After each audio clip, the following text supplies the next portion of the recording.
Dr. Robin, why does change cause so much fear? Yeah, when going through change, we're forced to ask ourselves a question we didn't have to ask before. And that question is, what's next? The uncertainty of our situation forces us to ask this question, and we become fearful because we don't have an answer. When we're comfortable, then we don't ask that question, right? There's no reason to ask that question. We're pretty comfortable with our daily routine, with our tasks, with our team, with our bosses. We don't need to ask that question. However, even if we don't like the situation that we're currently in, we're just kind of tolerating it. We're coping with it. We've learned how to manage our manager. It's a comfort zone, right? Mm-hmm. Yes. And so, as they say, better the devil you know than the devil you don't. And so as long as we're in that comfort zone and we know where we are, the uncertainty is really, really low, then we're okay. So change then puts us in a place where we don't have a choice but to ask ourselves, what's next for me? What's next for my life? What's next for my career? And it's at this point that we have to get real with ourselves and ask that question and seriously consider what's next. And that's very uncomfortable. It is uncomfortable. So many people struggle with that. So once we've asked ourselves the what's next question, what is next? That's a great question. So what is next? Associates should ask themselves, what are my options?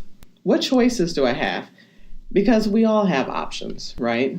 We're never without a choice. We may not like the choice, but we're not without choices. And so we can either get on board and adopt to the change, or we can make a decision not to. But if you are making this decision not to get on board and you're feeling stuck and you're having difficulties getting there, ask yourself a few questions. The first question is, what about this change scares me? We very seldom ask ourselves that question. What about this change scares me? Am I going to lose my job? So even if we do ask ourselves that question, that's the first question we ask, right? Is, am I going to have a job after this is over? Definitely. And then ask yourself, go on a little further. Well, what do I do about that? What options do I have there? Right? So even if that is the case, we still have options. The second question we might want to consider is, will I have to relocate, uproot my family, and leave my support system? Possibly.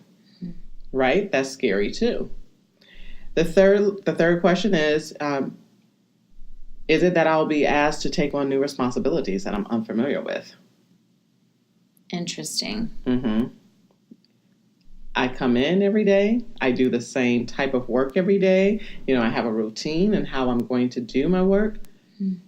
Now you're asking me to do something outside of that. And because of the uncertainty, because of the fear, we're not necessarily thinking about the fact that the organization will provide us with training and professional development.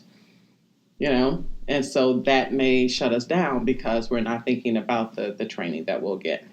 Because I'm more concerned with, now I'm outside of my comfort zone. Absolutely. That's all you can see. Right. Is that you're outside of your comfort zone.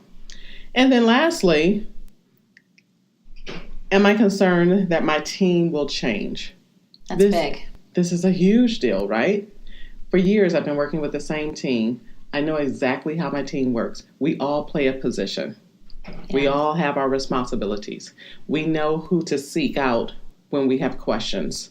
We know exactly what our manager is looking for.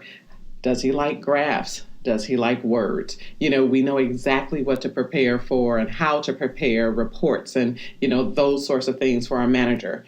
And now with this change, I may be moving outside of my comfort zone, and I have to move to a different team. Will I be accepted in that team? Right. Will I accept the team? These are all really important questions that we have. But we've got to take out the time to ask ourselves that question. We've got to take out the time to think about these critical questions, and then we've got to make sure that we're spending time reflecting. And I want to stress that because, we can ask the question, but are we spending the time really reflecting and coming up with answers? What will I do if this happens? we've also got to remember that the situation is usually never as bad as it first appears. And that's really kind of hard to see when you're in it. Yeah, but that's what fear does to us. Right. Mm-hmm. Tunnel vision. Absolutely. Absolutely. It blows up the uncertainty. Right. Yeah. Well, thank you. You're welcome. This was good stuff. It is.